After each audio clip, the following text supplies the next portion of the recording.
Welcome back to Creations, మీ information and entertainment YouTube channel. అందరూ బాగున్నారు అనుకుంటున్నాను. Thank you for watching my YouTube channel and supporting with me. కొత్త viewers ఎవరైనా channel కానీ video కానీ చూస్తున్నవారైతే కంపల్సరీ సబ్స్క్రైబ్ చేసుకొని బెల్ ఐకాన్ క్లిక్ చేసి పెట్టుకోండి. పాత వాళ్ళైతే షేర్ చేసి నాకు లైక్ చేయండి, కామెంట్ చేయండి. మీరు ఆల్రెడీ thumbnail చూస్తారు కదా. తెలంగాణలో ఇంటర్ ఫలితాలు ఎప్పుడంటే దీనికి సంబంధించిన ఫుల్ డీటెయిల్స్ అనేది ఎక్స్ప్లెయిన్ చేస్తాను నేను. సో డీటెయిల్స్ అయితే రాబోతున్నాయి, ఎప్పుడు అనేది ఎక్స్ప్లెయిన్ చేస్తాను. సో స్కిప్ చేయకుండా అయితే కంప్లీట్గా చూడండి, అప్పుడే మీకు అర్థమవుతుంది. సో చాలామంది అయితే ఇంటర్మీడియట్ ఎగ్జామ్స్ రాసి రిజల్ట్స్ కోసం అయితే వెయిట్ చేస్తున్నారు స్టూడెంట్స్ అయితే. సో రిజల్ట్స్ అయితే రాబోతున్నాయి త్వరలో. ఆ డేట్స్ ఏంది, మరి ఎప్పుడు ఏం కథ అని ఈ వీడియోలో అయితే ఎక్స్ప్లెయిన్ చేస్తాను నేను, చూడొచ్చు. సో మరి లెట్స్ గో టు డైరెక్ట్ వీడియోకి వెళ్ళిపోదాం. దానికన్నా కంపల్సరీ నా వీడియో చూసిన ఎవరైనా ఉంటే లైక్ చేయడం అయితే మర్చిపోవద్దు, కంపల్సరీ లైక్ చేయండి. సో డైరెక్ట్ వీడియోలోకి అయితే వెళ్ళిపోదాం. చూడొచ్చు, మనకు తెలంగాణలో ఇంటర్ పరీక్షలు ముగిశాయి. ఇప్పుడు అందరు ఫలితాల కోసం అయితే విద్యార్థులు ఎదురు చూస్తున్నారు. విద్యార్థుల్లో రోజు రోజుకి టెన్షన్ అయితే పెరిగిపోతుంది. ఇంటర్ ఫలితాలు ఎప్పుడు వస్తాయని చెప్పేసి ఎవరైతే స్టూడెంట్స్ ఉన్నారో రాసిన వాళ్ళు రిజల్ట్స్ కోసం అందరూ వెయిట్ చేస్తూ ఉంటారు. ఎవరైనా, నేనైనా, మీరైనా అంతే. ఎప్పుడు ప్రశాంతంగా రెస్ట్ తీసుకుందామని ఎదురు చూస్తున్నారు. అలాగే రాష్ట్ర వ్యాప్తంగా దాదాపు మనకి ఎంతమంది రాశారంటే 9,96,971 మంది విద్యార్థులు అయితే ఈ పరీక్షలకు అయితే హాజరయ్యారు ఇంటర్మీడియట్ సంబంధించి. ప్రస్తుతం పరీక్షా పత్రాల మూల్యాంకనం అయితే జరుగుతూ ఉంది. సో పేపర్ వాల్యుయేషన్ అయితే అవుతూ ఉంది.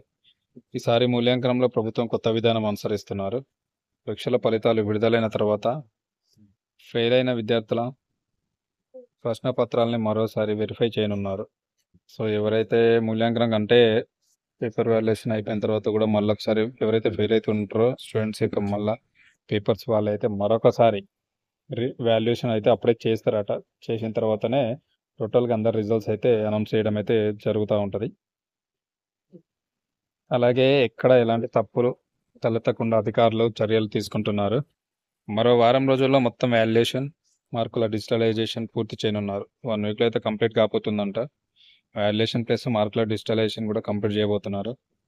అయితే Telangana intermediate board April 21 inter ఫలితాలు విడుదల చేసేందుకు అన్ని ఏర్పాట్లు సిద్ధం చేస్తుంది. సో దాదాపు అయితే ఏప్రిల్ 21కు రిజల్ట్స్ అనౌన్స్ చేయాలని ఇంటర్మీడియట్ బోర్డు అయితే ప్రయత్నం అయితే చేస్తున్నారంట. అన్ని ఏర్పాట్లు అయితే చేస్తుందంట. ఇది సమాచారం అయితే ఏప్రిల్ 21 అయితే మేబీ వాళ్ళు ప్రయత్నం చేస్తారు అనౌన్స్మెంట్ చేయడానికి రిజల్ట్స్ను. ప్రతిసారి ఇంటర్ పరీక్ష ఫలితాలు విడుదలైన తర్వాత రివాల్యుయేషన్కి అవకాశం ఉంటుంది. అయితే దీనికోసం సబ్జెక్టుకు 600 రూపాయల అధికారులు వసూలు చేయనున్నారు. సో మనకు రిజల్ట్స్ వచ్చిన తర్వాత రివాల్యుయేషన్ పెట్టుకుంటారు కాబట్టి కంపల్సరీ రివాల్యుయేషన్కి అయితే ఒక్కొక్క సబ్జెక్టుకి మనకి 600 రూపాయలు ఉందంట రివాల్యుయేషన్. తెలంగాణ ఇంటర్ పరీక్ష ఫలితాలను మనకైతే వెబ్సైట్ లింక్ ఇచ్చారు. https://tgbae.cgg.gov.in. సో ఈ లింక్ ద్వారా అయితే మనం రిజల్ట్స్ వచ్చినాడైతే వెబ్సైట్ని చెక్ చేసుకోవచ్చు, మన రిజల్ట్స్ని గుర్తుపెట్టుకోండి. అలాగే విద్యార్థులు తమ హాల్ టికెట్, పుట్టిన తేదీ ఎంటర్ చేస్తే సరిపోతుంది. ఈ వెబ్సైట్లోకి లాగిన్ అయ్యి hall ticket number, date of birth enter చేస్తే సరిపోతుంది. రిజల్ట్స్ అనేవి రివీల్ అయిపోతాయి. అది కాకుండా వాట్సాప్ ద్వారా కూడా ఇంటర్ ఫలితాలు విడుదల చేసేందుకు తెలంగాణ ప్రభుత్వం సన్నాహాలు చేస్తుంది. వాట్సాప్ ద్వారా కూడా రిజల్ట్స్ ఇచ్చేందుకు కూడా తెలంగాణ ప్రభుత్వం అయితే సన్నాహాలు చేస్తుందంట. ఇదొకటి కూడా బెస్ట్ అనుకోవచ్చు, ఎందుకంటే ప్రతి ఒక్కరి ఇంట్లో వాట్సాప్ ఉంటుంది కాబట్టి అందులో కూడా తెలుసుకోవడానికి యూజ్ ఉంటుంది. సో ఇది ప్రయత్నం అనమాట. ఎట్టకేలకైతే కంపల్సరీ ఏప్రిల్ 21కి అయితే రిజల్ట్స్ అనౌన్స్మెంట్ చేసేందుకైతే సర్వం సిద్ధం చేస్తున్నట్లు ఇంటర్మీడియట్ బోర్డు నుంచి అయితే చిన్న ఇన్ఫర్మేషన్. సో మరి వెయిట్ అండ్ సీ. ఏప్రిల్ 21కి అయితే రిజల్ట్స్ రాబోతున్నాయి. అందరికీ ఆల్ ది బెస్ట్. రిజల్ట్స్ ర్యాంకులు ఎప్పుడు శాశ్వతం కాదు, ఎలా వచ్చినా కానీ లైక్గా తీసుకోండి. సో ఇన్ఫర్మేషన్ వీడియో నచ్చితే కంపల్సరీ లైక్ చేసి షేర్ చేయండి, అదేవిధంగా కామెంట్ చేయండి. కొత్త ఎవరైనా చూస్తే నా ఛానల్ కానీ వీడియో కంపల్సరీ సబ్స్క్రైబ్ చేసుకొని బెల్ ఐకాన్ క్లిక్ చేసి పెట్టుకోండి, నాకు సపోర్ట్ చేయండి. Thank you very much.